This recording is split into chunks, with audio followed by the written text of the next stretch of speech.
सो है गाइस, कैसे हो आप लोग। आई थिंक कि आप लोग की प्रिपरेशन वगैरह काफ़ी चल रही है। हम लोग की क्लास नंबर 6 है पॉलिटी की, और इससे पहले हम लोगों ने 5 क्लासेस ऑलरेडी पॉलिटी कंप्लीट कर रखी है। तो अगर आपने वो 5 क्लासेस नहीं देखी है तो सेम चैनल पे आपको वो सारी की सारी क्लासेस देखने को मिल जाएंगी। तो उनको देख के आप कंप्लीट कर लो और उसका नोट्स भी आप बनाते चलना। और बहुत सारे स्टूडेंट्स बोल रहे थे कि भैया अगर जो ये आपकी क्लास है ये क्या इनफ है मेरे एसएससी या फिर रेलवे एग्जाम्स के लिए। तो भाई देखो, आप किसी भी वनडे एग्जाम की प्रिपरेशन करो, सब में कंटेंट सेम आता है। लेकिन यहाँ पे मैं आपको बोल सकते हो 2 से 3% एक्स्ट्रा चीज़ें पढ़ा दे रहा हूँ, ताकि थोड़ा सा एग्जाम का लेवल हाई भी जाए ना, तो आपके सारे के सारे क्वेश्चन हो जाए। ठीक है, तो इस पीडीएफ को या फिर ये जो क्लास है इसको करने के बाद आप जो प्रीवियस ईयर के क्वेश्चन है उसको कर लोगे तो आपका पूरा का पूरा जो सिलेबस है वो कंप्लीट हो जाएगा और आप अच्छा स्कोर करके आ पाओगे। ठीक है, तो स्टार्ट करते हैं। यहाँ पे हम राज्य के नीति निर्देशक सिद्धांत से, जिसको इंग्लिश में बोलते हैं directive principle of state policy DPSP. अब देखो, हमने पिछली क्लास में पढ़ा था कि मौलिक अधिकार क्या होते हैं। ठीक है, तो मौलिक अधिकार होते हैं कि भाई जो गवर्नमेंट की तरफ से बोल सकते हो, या फिर हमारा जो संविधान है ना, संविधान की तरफ से हमें कुछ अधिकार मिले हुए हैं। ठीक है, तो वो होते हैं भैया हमारे मौलिक अधिकार, और इसका जो अपोजिट होता है वो होता है हमारा कर्तव्य। तो भाई हमें कुछ अधिकार तो चाहिए, लेकिन हमारा कुछ कर्तव्य भी तो होगा हमारा राज्य या फिर हमारा जो देश है उसके प्रति। तो मौलिक अधिकार और मौलिक कर्तव्य एक दूसरे के अपोजिट होते हैं। तो अधिकार तो हमने पढ़ लिया, अब कर्तव्य के बारे में लोग आगे पढ़ने वाले हैं। लेकिन उससे पहले एक बीच में आता है राज्य के नीति निर्देशक सिद्धांत डीपीएसपी। इसका मतलब ये है कि हमारा जो देश है ना, या फिर हमारा जो गवर्नमेंट है, उसके भी कुछ कर्तव्य हैं अपने राज्य के लोगों के प्रति। राज्य के लोगों के प्रति उसका भी कुछ कर्तव्य है, या फिर जो देश है या फिर जो राज्य है उसको चलाने के लिए सही तरीके से उसका भी कुछ कर्तव्य है, उसका भी कुछ कार्य है। तो वो सारी की सारी जो चीज़ें हैं वो हमारे राज्य के नीति निर्देशक सिद्धांत के अंदर मेंशन्ड हैं। ऐसे सिद्धांत हैं कौन? डीपीएसपी, जो सरकार को बताते हैं कि देश चलाते समय उसे किस दिशा में काम करना चाहिए, सरकार कैसे एक आदर्श यानी कि जो आइडियल है और कल्याणकारी राज्य बनाए, उसका रास्ता डीपीएसपी उसको दिखाते हैं। ठीक है, अब जो राज्य के नीति निर्देशक सिद्धांत हैं इसका एक इंट्रोडक्शन हम लोग कर लेते हैं कि किस पार्ट में, किस आर्टिकल में सारी चीज़ें आती हैं, और यही एग्जाम में आपसे पूछा जाता है। तो जो राज्य के नीति निर्देशक सिद्धांत का वर्णन संविधान के भाग 4 में किया गया है। ठीक है, तो भाग जो 3 है, पार्ट 3 तक हम लोगों ने पढ़ रखा था कि भाई जो पार्ट 3 है उसमें आर्टिकल 35 12 से लेकर 35 तक हमारे अधिकार थे, और अधिकार जैसे ही हमारे खत्म होते हैं वैसे राज्य के नीति निर्देशक सिद्धांत 36 से स्टार्ट हो जाते हैं। तो 36 से लेकर 51 तक डीपीएसपी का प्रोविज़न किया गया है, किसमें? पार्ट 5 में। और आपको नहीं पता होगा कि भाई पार्ट क्या होता है और शेड्यूल क्या होता है, आर्टिकल किस तरीके से बने थे, ये सारी चीज़ें तो प्रीवियस आप अगर क्लास देख लोगे तो उसमें सारी चीज़ें मैंने बहुत ही एक्सप्लेन डिटेल में कर रखी है और बहुत ही इजी वे में कर रखी है कि भाई आपको समझ में आएगी भाई पार्ट क्या होता है और आर्टिकल वगैरह क्या होता है। ठीक है, और किस तरीके से इनका फॉर्मेशन हुआ था। ठीक है, तो ये कुछ इंग्लिश में लिख रखा है, तो इंग्लिश वाले इसमें कोई प्रॉब्लम नहीं होगी। इसकी प्रेरणा आयरलैंड के संविधान से मिलती है हमें। हमने आपको बताया था कि जितने भी हमारे आर्टिकल हैं बोल सकते हो, फिर जितने भी पार्ट हैं हमारे संविधान में, सबका कहीं ना कहीं से सोर्स है किसी न किसी देश से। तो ठीक है, तो हमारा जो डीपीएसपी है, इसका डीपीएसपी जो हमारा है उसका सोर्स क्या है? उसका सोर्स है आयरिश कॉन्स्टिट्यूशन, यानी कि आयरलैंड के संविधान से इसको लिया गया है। इसे न्यायालय द्वारा लागू नहीं किया जा सकता, यानी इसे वैधानिक शक्ति प्राप्त नहीं है। अब इसका क्या मतलब होगा? तो यहाँ पे मैंने बिल्कुल सिंपल लैंग्वेज में इसको लिख रखा है। नॉट जस्टिएबल का मतलब होता है न्यायालय में इसको लागू नहीं किया जा सकता। मतलब अगर सरकार इन्हें लागू ना करे, मतलब सरकार अगर डीपीएसपी को लागू नहीं करती है, फॉलो नहीं करती है, तो कोई भी व्यक्ति यानी कि हमारे और आप जैसे लोग कोर्ट में केस नहीं कर सकता। ठीक है, लेकिन ये राज्य के शासन के लिए बहुत ज़रूरी भी होता है, यानी ये इंपॉर्टेंट तो है, लेकिन कोई भी व्यक्ति कोर्ट में केस नहीं कर सकता अगर सरकार इसे लागू नहीं करती है तो। Okay, if the government doesn't enforce them, no one can sue in court but they are crucial for state government. ठीक है, यानी भारतीय संविधान के अनुसार राज्य का नीति निर्देशक तो शासन के लिए आधारभूत है, यानी कि इसका शासन करने के लिए जो डीपीएसपी है वो बहुत ही इंपॉर्टेंट है और उसका बेस है। नोट, हिस्टोरिकल बैकग्राउंड, किस तरीके से जो हमारा डीपीएसपी है वो हमारे संविधान में आया था, इसके बारे में हम थोड़ा सा जानकारी ले लेते हैं। भारत सरकार अधिनियम 1935, आपको पता है 70 to 80% जो आर्टिकल्स हैं वो सारा का सारा हमारे 1935 का जो एक्ट था उसके अकॉर्डिंग ही लिया गया। हमने पिछली क्लास में इसके बारे में अच्छे से बात किया था। अब जो 1935 में एक अनुदेश पत्र जिसको इंस्ट्रूमेंट ऑफ इंस्ट्रक्शन भी बोलते हैं को वर्ष 1950 में संविधान में राज्य के नीति निर्देशक तत्व के रूप में समाविष्ट किया गया। ठीक है, अब इसका एक सिंपल सा अगर आप समझोगे तो यहाँ पे अनुदेश पत्र का मतलब होता है एक निर्देश होता है, गाइडलाइन होता है जो ब्रिटिश सरकार गवर्नर को देती थी कि शासन कैसे चलाना है, और इसको हम लोगों ने ऐड कर लिया किसमें, 1950 में संविधान में राज्य के नीति निर्देशक के तत्व के रूप में ऐड कर लिया। समाविष्ट का मतलब होता है ऐड कर लिया। तो 1935 में ये था, ठीक है, अनुदेश पत्र के नाम से था, और उसको हम लोगों ने 1950 में डीपीएसपी के रूप में ऐड कर लिया। ठीक है, तो इस लाइन का मतलब बहुत ही सिंपल था। अब आगे देखते हैं कल्याणकारी राज्य की संकल्पना, कंसेप्ट ऑफ वेलफेयर स्टेट। अब हमारे जो स्टेट है या फिर हमारी जो गवर्नमेंट है उस किस तरीके से काम करेगी, ये सारी चीज़ें हम लोग थोड़ा सा डेप्थ में देखने वाले हैं। ओके, कल्याणकारी राज्य का उद्देश्य सामाजिक और आर्थिक प्रजातंत्र की स्थापना करना होता है। मतलब यानी सामाजिक और आर्थिक प्रजातंत्र की स्थापना के उद्देश्य से ही संविधान में नीति निर्देशक तत्वों को शामिल किया गया है। ओके, नाउ अब जो राज्य के नीति निर्देशक सिद्धांत हैं यानी जो डीपीएसपी है उसको हम लोग आर्टिकल वाइज देख लेते हैं कि किस किस आर्टिकल में डीपीएसपी के अंदर हमने बताया ना भाई 36 से 51 तक है। तो भाई इसके बीच में जितने भी आर्टिकल होते हैं उन एक आर्टिकल में क्या क्या चीज़ें लिखी हुई हैं और वो किस तरीके से हमारे संविधान में लागू होती हैं। ओके, अब आर्टिकल 36 आता है। सबसे पहले जो इंपॉर्टेंट है वही मैं आपको पढ़ाते चल रहा हूँ। जो ऐसा है कि जो इंपॉर्टेंट नहीं है, फिर लगता है कि एग्जाम के पॉइंट ऑफ व्यू से इंपॉर्टेंट नहीं है आपके, उसको मैं ऐड नहीं करूँगा यहाँ पे। जितने नहीं तो आर्टिकल कितने सारे पढ़ने पड़ेंगे आपको, तो जो इंपॉर्टेंट है वही मैं आपको यहाँ पे बताते चल रहा हूँ। तो जो आर्टिकल 38 है बहुत इंपॉर्टेंट है, promotion of welfare of the people. इसको मैंने इजी वे में भी सब कुछ बता रखा है, क्योंकि जो हमारा संविधान है इसमें कुछ टफ वर्ड लिखे हुए हैं, लेकिन मैंने उसको यहाँ पे इजी में भी कर रखा है जिससे आपको समझने में उस लाइन को अच्छा रहेगा। अब सिर्फ मैंने इजी क्यों नहीं रखा है भाई कि अगर मान लो कि एग्जाम में कुछ टफ वाले वर्ड आ जाते हैं, आर्थिक राजनीतिक न्याय मिलेगा, अभिवृद्धि आ जाती है, तो आपको लगे कि यार इसका मतलब क्या होगा, तो यहाँ से आप चीज़ों को ईजिली समझ सकते हो और एग्जाम में उसको टिक कर सकते हो। तो आर्टिकल 38 में लिखा हुआ है कि राज्य लोक कल्याण की अभिवृद्धि के लिए सामाजिक व्यवस्था बनाएगा जिससे नागरिकों को सामाजिक, आर्थिक और राजनीतिक न्याय मिलेगा। ठीक है, राज्य सरकार एक ऐसी व्यवस्था बनाएगी जिससे देश के हर नागरिक को सामाजिक न्याय मिले, यानी समाज में हर एक नागरिक को बराबरी का अधिकार मिले, आर्थिक न्याय यानी कि आय, नौकरी, साधन में समान अवसर मिले, राजनीतिक न्याय यानी कि मतदान, चुनाव, भागीदारी का अधिकार मिल सके। तो ये जो तीन वर्ड है, सामाजिक न्याय, आर्थिक न्याय और राजनीतिक न्याय, ये तीनों तरह के जो न्याय हैं डीपीएसपी के अंदर वो आर्टिकल 38 के अंदर मेंशन है कि इस टाइप के जो न्याय होते हैं वो हमें नागरिकों को देने हैं, ये गवर्नमेंट की ड्यूटी है, बन जाती है। ओके, और यहाँ पे मैंने इंग्लिश में भी इसको ऐड कर रखा है, तो इंग्लिश वेरिएशन इसको देख लेना। पब्लिक वेलफेयर मतलब लोक कल्याण, अभिवृद्धि मतलब प्रमोशन, सामाजिक, आर्थिक एवं राजनीतिक न्याय मतलब social, economic and political justice. हर नागरिक को न्याय मिले और समाज संतुलित बने, यही आर्टिकल जो 38 है उसका मूल मंत्र है। अब उसके बाद आते हैं आर्टिकल 39 पे, अनुच्छेद 39। आर्टिकल 39 है प्रिंसिपल्स ऑफ इकोनॉमिक जस्टिस। इसमें आर्थिक न्याय प्राप्त करने के सिद्धांत का उल्लेख है। इकोनॉमिक जस्टिस मतलब संसाधनों का न्यायपूर्ण वितरण। अब इसका थोड़ा सा हम लोग क्लैरिफिकेशन देख लेते हैं। आर्टिकल 39 में राज्य को यूँ सुनिश्चित करने को कहा गया है कि संसाधनों का वितरण समान हो। ठीक है, मतलब कि जैसे कोयला है या फिर देसी कोई भी संपत्ति है तो उसका जो वितरण है वो बिल्कुल समान हो। धन के कुछ जो धन है यानी कि जो पैसा है वो कुछ लिमिट लोगों तक सीमित ना रहे, यानी ऐसा ना हो कि किसी भी इंसान को बहुत ज़्यादा पैसा मिल रहा है, फिर कोई एक वर्ग है या फिर कोई एक बोल सकते हो धर्म है या फिर कोई है वो बहुत ऊपर जा रहा है और कोई धर्म है वो बहुत नीचे की तरफ जा रहा है। तो ये सारी जो चीज़ें हैं वो सुनिश्चित करने को कहा गया है हमारे गवर्नमेंट को। ओके, उसके बाद आता है आर्टिकल 39 जिसमें बोला गया है आर्थिक एवं सामाजिक न्याय के सिद्धांत इसमें दिया हुआ है। Article 39 principles of economic and social justice.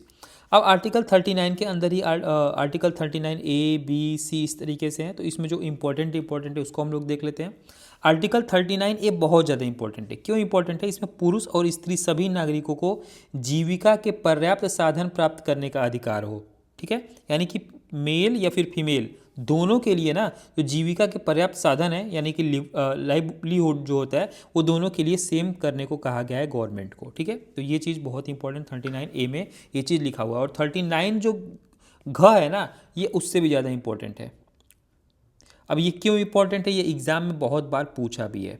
इसमें ये लिखा हुआ है कि भाई पुरुषों और स्त्रियों दोनों को समान कार्य करने के लिए समान वेतन। तो जब समान वेतन आएगा तो 39 घ आपको रखना है। 39 घ का मतलब क्या होगा, डी, 39 डी होगा आर्टिकल डी, आर्टिकल 39 डी।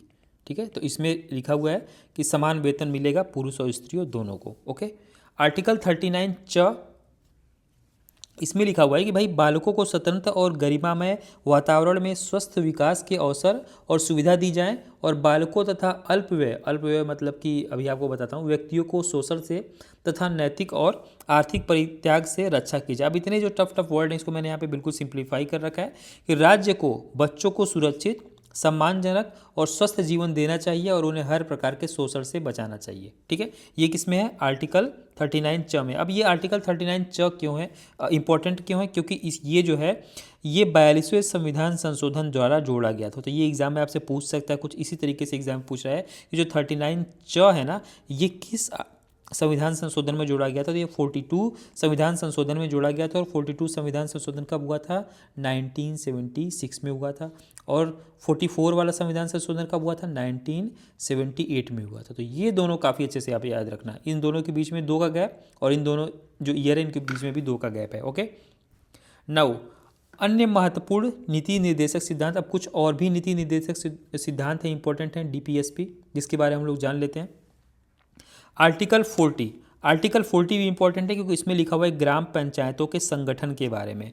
इसमें लिखा हुआ है कि आर्टिकल 40 के अनुसार जो राज्य है, यानी कि हमारी जो स्टेट गवर्नमेंट बोल सकते हो या फिर हमारी जो सेंट्रल गवर्नमेंट, जो भी हमारी गवर्नमेंट है, राज्य ग्राम पंचायतों का संगठन करेगा और उन्हें स्थानीय स्वशासन की इकाई के रूप में विकसित करेगा। ओके, फिर वो आता है उसके बाद आर्टिकल 42, इसमें लिखा हुआ है कि काम की न्यायसंगत और मानवोचित दशाओं का तथा प्रसूति सहायता का उपबंध।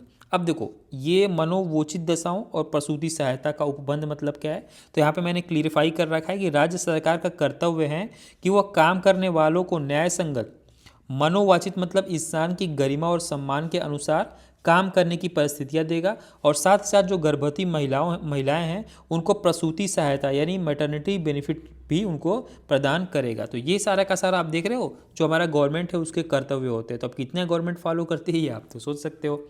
उसके बाद आता है आर्टिकल नंबर 43, कर्मकारों के लिए निर्वाचन, मजदूरी एवं कुटीर उद्योग को प्रोत्साहन, election wages for workers and promotion of cottage industries. इसमें क्या है, सरकार को मजदूरों को जीवन चलाने लायक वेतन देना चाहिए और छोटे घरेलू उद्योगों को बढ़ावा देना चाहिए। तो देख रहे हो हमारा जो संविधान उसमें कितनी इंपॉर्टेंट चीज़ें लिखी हुई है जो हमें खुद भी पता नहीं होता है। तो सरकार का जो कर्तव्य है वो ये है कि मजदूरों को जीवन चलाने के लिए लायक वेतन मतलब जीवन चलाने के लिए जितने पैसे की ज़रूरत है उसके अनुसार उनको वेतन देना चाहिए और छोटे घरेलू उद्योगों को बढ़ावा देना चाहिए। ठीक है, उसके बाद है आर्टिकल नंबर 44, ये बहुत ज़्यादा इंपॉर्टेंट है भाई। आजकल ये स्टेट में चीज़ें चलती भी रहती हैं, जैसे कि यूनिफॉर्म सिविल कोड स्टार्ट करने वाला पहला स्टेट कौन सा बन गया है, आप मुझे कमेंट करके ज़रूर बताना। ठीक है, अगर आप वीडियो यहाँ तक देख रहे हो भले ही गूगल करके बताना, लेकिन आप बताना क्योंकि ये क्वेश्चन बहुत ज़्यादा इंपॉर्टेंट है। ओके,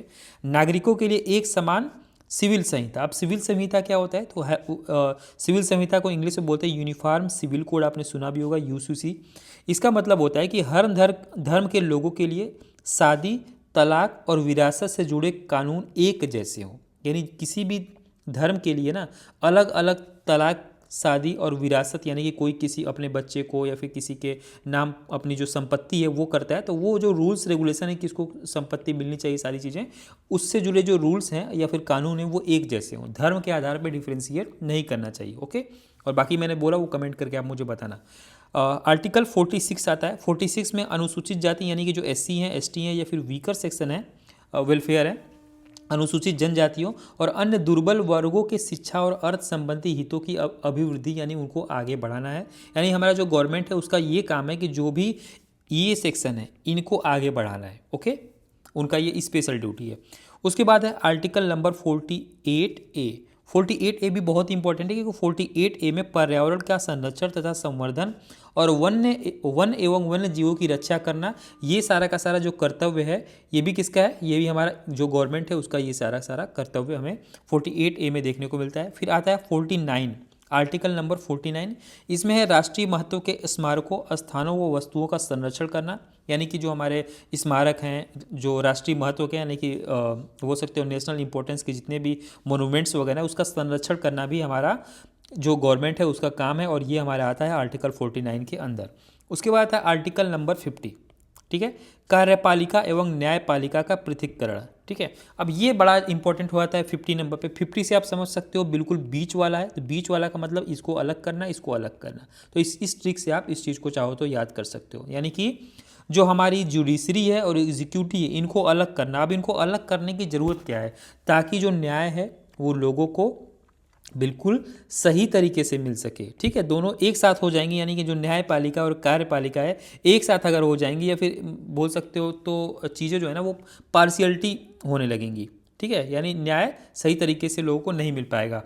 अब कार्यपालिका क्या होती है, कार्यपालिका को मैंने एक्सप्लेन कर रखा है, जैसे हमारे जो राष्ट्रपति है, राज्यपाल है, मंत्री है, प्रशासनिक जो अधिकारी होते हैं ये के सारे हमारे कार्यपालिका के अंदर आते हैं, ठीक है। और इनका काम क्या होता है, कानून लागू करना। तो एक होता है कानून लागू करना और एक होता है न्याय देना, ठीक है। तो अगर दोनों एक जैसा काम करेंगे तो हमें तो न्याय मिल ही नहीं पाएगा। तो एक कानून लागू करेगा और दूसरा है हमें न्याय देगा। अगर कुछ कानून गलत हो गया है तो कुछ हमें वो न्याय देगा। तो न्यायपालिका कौन है, जैसे कि हमारी सुप्रीम कोर्ट है, हाई कोर्ट है, और अन्य जो भी न्यायालय होते हैं जिला के अंदर या फिर छोटे छोटे जो न्यायालय होते हैं वो सारे के सारे होते हैं न्यायपालिका के अंदर। तो इन दोनों के बीच में जो डिफ्रेंशिएट है ना वो नहीं कर पाते हैं अगर आप बिल्कुल स्टार्टिंग से पॉलिटी पढ़ रहे हो। तो इसीलिए मैंने इन दोनों को अलग करके और एक्सप्लेन कर रखा है कि भाई कार्यपालिका के अंदर कौन कौन आता है और हमारा जो न्यायपालिका है उसके अंदर कौन आता है। अब देखो उसके बाद था आर्टिकल नंबर 51। आर्टिकल नंबर 51 में लिखा हुआ है कि जो अंतर्राष्ट्रीय शांति और सुरक्षा की अभिवृद्धि, यानी कि जो जिम्मेदारी आप बोल सकते हो फिर उनको आगे ले जाना है, ये सारा का सारा हमारा जो गवर्नमेंट का है वो भी काम है कि जो इंटरनेशनल पीस एंड सिक्योरिटी जो है वो भी प्रोवाइड कराना, वो भी हमारे गवर्नमेंट की जिम्मेदारी होती है। कुछ अन्य निदेशक सिद्धांत भी हैं आउटसाइड पार्ट 4 भाषा से संबंधित प्रावधान। अब हमारे आपने पढ़ा कि भाई 36 से लेके 51 तक नीति निर्देशक सिद्धांत है और 51 तक हमने आपको बता दिया। लेकिन कुछ ऐसे भी सिद्धांत हैं, यानी DPSP बोल सकते हो या फिर हाँ DPSP आप बोल सकते हो, SP यहाँ पे लिखा हुआ है, निर्देशक सिद्धांत हैं जो कि हमारे आर्टिकल मतलब जो हमारा पार्ट 4 है, यानी कि आर्टिकल नंबर 51 और 36 के बीच में नहीं आते हैं, ठीक है। अब वो क्यों नहीं आते हैं, क्योंकि वो भाषा से संबंधित प्रावधान है और भाषा से संबंधित जो भी प्रावधान है ना वो आर्टिकल नंबर 350 के ऊपर चला जाता है कि आसपास रहता है, ठीक है। वो हम ही आपको आगे बताते हैं, इसीलिए इनको थोड़ा सा अलग किया गया है, लेकिन ये आते हैं नीति निर्देशक सिद्धांत के अंदर ही, ओके। अब आता है आर्टिकल नंबर 350A। अब 350A में ये चीज़ लिखा हुआ है कि जो गवर्नमेंट है उसका प्राथमिक काम है कि मातृभाषा में शिक्षा देना, यानी जो भी उनके अंदर नागरिक है, ठीक है, नागरिक को उसके मातृभाषा के अनुसार उसको शिक्षा देना, ये हमारा जो गवर्नमेंट है उसकी जिम्मेदारी है।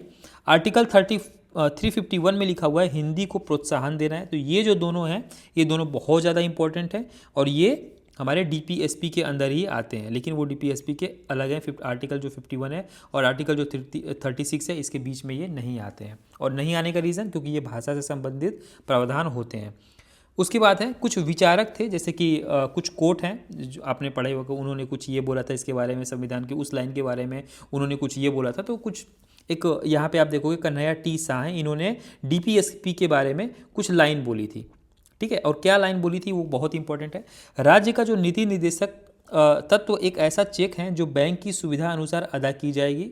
अब इसका मतलब क्या अभी आपको बताते हैं। तो KT शाह जी जो हैं इन्होंने बोला था और ये संविधान सभा के सदस्य भी हुआ करते थे। तो कभी कभी आपसे पूछ सकते हैं KT जो शाह है उनका फुल फॉर्म क्या होगा, तो कन्हैया लाल T शाह इनका नाम है और ये संविधान सभा के अध्यक्ष थे और उन्होंने ये वाक्य बोला था। अब इस वाक्य क्या मतलब क्या होगा, नीति निर्देशक तत्व DPSP तुरंत लागू नहीं होते, उन्हें लागू करना इस बात पर निर्भर करता है कि सरकार के पास पैसा है या नहीं, देश की आर्थिक स्थिति कैसी है। तो हमने आपको पहले ही बताया था कि जो DPSP होता है ना उसको लागू करना ना करना वो गवर्नमेंट के हाथ में होता है। आप इसको इस चीज़ को लेके कि गवर्नमेंट इसको लागू नहीं कर रही है आप कोर्ट में चैलेंज नहीं कर सकते, ओके। तो ये काफ़ी इंपॉर्टेंट लाइन है। मौलिक आधार अधिकार बनाम नीति निर्देशक तौर तो मौलिक अधिकार जो हमारा होता है, यानी कि जो फंडामेंटल हमारा राइट है जो हमने कल पढ़ा था, और जो हमारा डीपीएसपी है, इसके बीच में क्या डिफरेंस है वर्सेस, ठीक है। तो ये काफ़ी आपको कन्फ्यूजन करेगा, इसलिए मैंने यहाँ पे एक टेबल बना रखा है जिससे आपको चीज़ें बिल्कुल सिंप्लीफाई हो जाए और चीज़ें आपको रिवाइज भी हो जाएंगी। ओके, अब देखो यहाँ पे है हमारा डीपीएसपी और यहाँ पे हमारा मौलिक अधिकार जिसको हम लोग फंडामेंटल राइट भी बोलते हैं। अब जो हमारा नीति निर्देशक तो इसको आयरलैंड के संविधान से लिया गया है, और हमारा जो मौलिक अधिकार उसको हमारे कहाँ से लिया गया, यूएसए से लिया गया है। इसका वर्णन संविधान के भाग 4 में है और इसका वर्णन भाग 3 में है, क्योंकि इसे जस्ट पहले ही पढ़ा है तो भाग 3 में था। इसे लागू करने के लिए न्यायालय नहीं जाया जा सकता, किसको, डीपीएसपी, अभी आपको मैंने बताया, लेकिन इसको लागू करने के लिए हम न्यायालय की शरण ले सकते हैं। यह समाज की भलाई के लिए है, यह व्यक्ति के अधिकार के लिए है। इसके पीछे राजनीतिक मान्यता है, इसके पीछे कानूनी मान्यता है, दोनों में डिफरेंस है। इसके पीछे कौन सी मान्यता है, कानूनी मान्यता है, और इसके पीछे राजनीतिक मान्यता है। यह सरकार के अधिकारों को बढ़ाता है, यह सरकार के महत्व को घटा देता है। यह राज्य सरकार के द्वारा लागू करने के बाद ही नागरिक को प्राप्त होता है। यह अधिकार नागरिकों को स्वतः प्रदान हो जाता है, ठीक है। अब उसके बाद आता है मौलिक कर्तव्य। देखो हमने पढ़ा है मौलिक अधिकार, उसके बाद अब हम पढ़ने वाले हैं मौलिक कर्तव्य, जो कि मौलिक अधिकार के बिल्कुल अपोजिट है, यानी हम कुछ कार्य करने वाले हैं अपने देश के लिए, ठीक है। तो इसको हम लोग पढ़ने वाले हैं किस किस आर्टिकल में आते हैं और हम क्या क्या कार्य करेंगे अपने देश के लिए, ठीक है। तो मौलिक कर्तव्य जिसको हम लोग फंडामेंटल ड्यूटीज़ भी बोलते हैं, और हमने बताया था कि जो हमारा मौलिक कर्तव्य कहाँ से लिया गया है, वो लिया गया है रसिया से। रसिया किसका अपोजिट है, यूएसए का। तो इस तरीके से आप इसको याद कर सकते हो। सरदार स्वर्ण सिंह समिति की अनुशंसा पर संविधान के 42वें संशोधन 1976 ईस्वी के द्वारा मौलिक कर्तव्य के संविधान में जोड़ा गया। अब एक ही चीज़ आप इतनी बार पढ़ोगे ना कि सब आपको याद हो जाएगा। जैसे 42nd संशोधन 1976, 44 संशोधन 1978, और बहुत ज़्यादा ये दोनों इंपॉर्टेंट है। तो इसके अंदर जितने संशोधन हुए, जितने अमेंडमेंट हुए हैं ना, वो सारे के सारे हम लोग पढ़ते जाएंगे, तो चीज़ें बिल्कुल आपके ऑन द टिप्स हो जाएंगी। ओके, तो अब जो मौलिक कर्तव्य किस समिति की अनुशंसा पे बना था, तो सरदार स्वर्ण सिंह जो समिति है, इनके जो अनुशंसा इनके अनुशंसा पे बना था, और इसको 42वें संविधान संशोधन के द्वारा मौलिक कर्तव्य का संविधान में जोड़ा गया था। पहले ये मतलब कि नहीं था। ओके, अब इस समिति ने सुझाव दिया था कि नागरिकों के भी कुछ कर्तव्य होने चाहिए, ऐसा नहीं कि सिर्फ उनको अधिकार मिल जाए, भैया हमारे भी तो कुछ काम होंगे अपने देश के लिए, ठीक है। अनुशंसा को इंग्लिश में रिकमेंडेशन बोलते हैं। इसे रूस के संविधान से लिया गया था, आपको मैंने पहले ही बता दिया। अब इसे भाग 4 क में अनुच्छेद 51 क के तहत रखा गया है, ठीक है। तो अब मतलब ये जो पार्ट 4 है वहाँ तक तो हमने पढ़ लिया था, भाग 4 तक। भाग जो 3 है वो हमने पिछली क्लास में पढ़ा था, लेकिन इसको भाग 5 में नहीं रखा गया, इसको भाग 4 क में यानी कि 4A में इसको रखा गया है। और आर्टिकल कौन सा है, 51A में, ठीक है। तो 4A और 51A में क्या रखा गया है, हमारा मौलिक कर्तव्य। ओके, यानी कि हमारा जो फंडामेंटल ड्यूटीज़ है उसको रखा गया है। अब जो हमारा मौलिक कर्तव्य है इसकी संख्या 11 है, ठीक है। अब 11 मतलब कि हमारे पास 11 हमारी ड्यूटीज़ हैं जिसको हमें फॉलो करना चाहिए, ठीक है। लेकिन हम लोग तो बिल्कुल एक भी नहीं करते होंगे। अब पढ़ के देखते हैं भाई हम लोग क्या क्या लिखा हुआ है हमारे संविधान में, हमारे कर्तव्य क्या क्या हैं, और हम लोग एक भी फॉलो करते हैं कि नहीं करते हैं। प्रत्येक नागरिक का यह कर्तव्य होगा, यानी हमारा कर्तव्य होगा कि वह संविधान का पालन करे, यानी संविधान में जितने आर्टिकल लिखे हुए हैं, जितनी भी चीज़ें हैं उनका पालन करे। वह उसके आदर्शों, संस्थाओं और राष्ट्रध्वज और राष्ट्रगान का आदर करे, ठीक है। तो हमें आदर करना है किस किस चीज़ों का, जो हमारे संविधान है उसके जो आदर्श हैं, उसके संस्थाओं का, जितने भी हमारे बोल सकते हो कि संस्था को क्या बोलेंगे इंग्लिश में, ऑर्गेनाइजेशन से उनके, और राष्ट्र जो ध्वज है और राष्ट्र जो गान है उसका आदर करना चाहिए। ओके, स्वतंत्रता के लिए हमारे राष्ट्रीय आंदोलन को प्रेरित करने वाले उच्च आदर्शों को हृदय में संजोए रखें और उनका पालन करना चाहिए हमें। नेशनल फ्रीडम स्ट्रगल्स आइडियल्स जो हैं उनको हमें फॉलो करना चाहिए। भारत की प्रभुता, एकता और अखंडता की रक्षा करें और उससे अछड़ू यानी कि ज्यों का त्यों, यानी कि जो भी हमारा अखंडता बोल सकते जिसको, जो हमारी यूनिटी है, सोवरिटी है या फिर इंटीग्रिटी है, उसको ज्यों का त्यों रखे, ठीक है। तो 3 हमने यहाँ पढ़ लिया।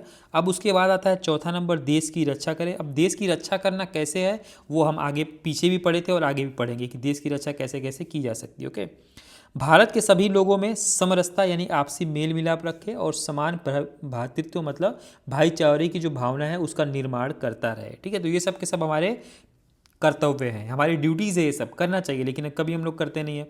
हमारी सांस्कृतिक संस्कृति कि गौरवशाली परंपरा का महत्व समझे और उसका परीक्षण यानी संरक्षण करे, बचा कर रखे या फिर उसकी रक्षा करे। यानी हमारी जो भारत की जो भी संस्कृति है उसको बचा के रखना भी हमारा ड्यूटी है।